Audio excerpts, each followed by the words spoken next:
सर्व स्टाफ सरकारी गस्तीवर असताना आम्हाला एका गुप्त बातमीदारामार्फत बातमी मिळाली की कोणगाव परिसरामधील एका कॉम्प्लेक्समध्ये अवैधरित्या विदेशी मद्य बाळगून त्याची विक्री करत आहे अशी खात्रीलायक बातमी मिळाली.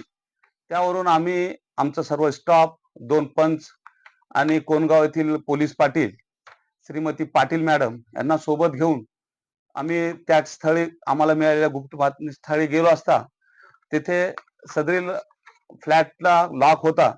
तो आम्ही पंचासमोर उघडून त्यामध्ये प्रवेश करून त्याची प्रोव्हिशन गुन्हे आम्ही झडती घेतली असता त्यामध्ये आम्हाला बनावट विदेशी मद्याचे मॅकडॉल नंबर 1, रॉयस्टॅग आणि इम्पेरियल ब्ल्यू 180 मिलीचे एकूण असे 11 बॉक्स मिळाले आणि 1 लिटर क्षमतेचे प्लास्टिकच्या बाटल्यामध्ये बनावट ब्लेंड तयार केलेला विदेशी मद्याचा बॉटलिंगसाठी तयार केलेला साठा असा 1,28,000 रुपयाचा मुद्देमाल आम्हाला मिळून आला. तो आम्ही जप्त केला. परंतु आरोपीला आम्ही येण्याचा सुगावा लागल्यामुळे तो तिथून फरार झाला व आम्ही त्या आरोपीला जो आरोपी होता त्याचा संजोग मुकदम दशरथ मुकदम हा फरार असल्यामुळे त्याला आम्ही फरार घोषित करून त्याच्यावर प्रोबेशन गुन्हा नोंदवण्यात आला. त्याबाबतचे आम्ही त्याच्याकडे बूच वगैरे मिळालेत आम्हाला. तो बनावटच आहे.